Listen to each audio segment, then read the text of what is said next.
கர்த்தருடைய பரிசுத்தமுள்ள நாமத்திற்கு ஸ்தோத்திரம். இன்றைய நாளின் கர்த்தருடைய வார்த்தையாக 2 தீமோத்தேயுக்கு எழுதின நிருபம் 2ஆம் அதிகாரம் 3வது வசனம்.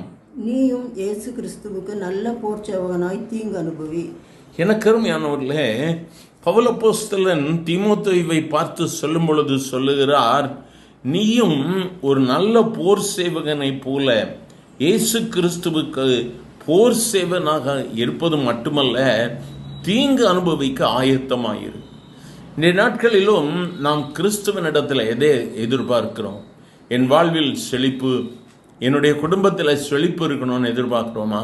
கிறிஸ்துவுக்காக தீங்கு அனுபவிக்க ஆயத்தமாக இருக்கிறோமா? நம்மை நாமே ஆராய்ந்து பார்ப்போம். எனக்கு அருமையானவர்களே, கிறிஸ்து நம்முடைய வாழ்க்கையில் எல்லாவற்றையும் மாற்றி மாற்றி கொடுக்கிறார். தீங்கு அனுபவிக்கும் பொழுது நம்முடைய வாழ்வின் விசுவாசம் சோதிக்கப்பட்டு நம் கிறிஸ்துவிலே இன்னும் அதிகமாக நாம் ஆண்டவரோடு கூட இணைக்கப்படுகிறவர்களாக இருக்கிறோம். எனக்கு அருமையானவர்களே, பவுல் அப்போஸ்தலன் சொல்லும் பொழுது சொல்லுகிறார், சேவகம் செய்கிற எவனும் தன்னை சேவகம் எழுதி கொண்டவனுக்கு ஏற்றவனமாய் இருக்கிறபடி பிழைப்பு கெடுத்த அலுவல்களில் சிக்கிக் கொள்ள மாட்டான். நமக்கு உலகத்தில் பலவிதமான அலுவல்கள், வேலைகள் கொடுக்கப்பட்டிருக்கிறது. ஆனால் நாம் அதில் மட்டும் சிக்கிக்கொள்ளக்கூடாது, உலகத்தோடு கூட சிக்கிக்கொள்ளக்கூடாது.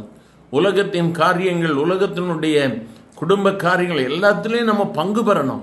ஆனால் அதில் சிக்குண்டு அதில் நாம் அதோடு கூட நின்றுவிடக்கூடாது. எனக்கு அருமையானவர்களை, பவுல் சொல்லுகிறார், நான் சொல்லுகிறவைகளை சிந்தித்துக்கொள், கர்த்தர் எல்லா காரியங்களிலும் உனக்கு புத்தியை தந்தருளுவார் என்று சொல்லுகிறார். ஆகவே எனக்கு அருமையானவர்கள், இந்த நாளிலும் நாம் கர்த்தருக்கு முன்பதாக நம்முடைய வாழ்வை ஒப்பு கொடுக்கலாம். கர்த்தர் நம்மிலே எதை விரும்புகிறார்? கர்த்தருக்கு விரும்புகிறதை நாம் செய்யும் பொழுது நாம் அவரோடு கூட மேன்மை அடைய முடியும். ஆகவே தான் பவுல் சொல்லும் பொழுது சொல்லுகிறார், அவரோடு கூட பாடுகளை சகித்தோமானால் அவரோடு கூட ஆளுகையும் செய்வோம். நாம் அவரை மறுதலித்தால் அவரும் நம்மை மறுதலிப்பாரே. உலகத்திற்காக, உலகத்தின் இச்சைக்காக, சிற்றின்பங்களுக்காக, சில லாபங்களுக்காக, உலகத்தின் நண்பர்களை பிரியப்படுத்த நாம் இயேசுவை மறுதலித்தால் அவரும் நம்மை மறுதலித்து விடுவார். அதற்கு மாறாக அவருடைய பாடுகளை சகித்து, ஆண்டவரே எனக்கு பலன் தாங்கப்பா, என்னுடைய பாடுகளில் நீர் வெளிப்படும்படியாய் உம்முடைய பலன் என்னுள் இருக்கட்டும் என்று சொல்லி அவரை நோக்கி கேட்போமா? கர்த்தர் நிச்சயமாக நம்மை பலப்படுத்துவார், விடுதலையை கொடுப்பார். அன்பின் ஆண்டவரே, ஆசீர்வதிக்கப்பட்ட இந்த காலை வேளைக்காக நன்றி. அருமையான உம்முடைய போதனைக்காக நன்றி ஆண்டவரே. கேட்கிற ஒவ்வொருவரும் நாங்கள் உமக்கு ஒரு போர் சேவகனாக இருந்து அனுமதிக்கப்பட்டவைகளை நாங்கள் சுமக்க கர்த்தர் எங்களுக்கு பலன் தார். அது தீங்காக இருந்தாலும் சரி, கர்த்தர் பலன் தார்.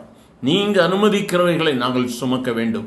உமக்கு சாட்சியாய் நின்று கிறிஸ்துவை நாங்கள் மற்றவர்களுக்கு அறிவிக்க கர்த்தர் உதவி செய்யும்.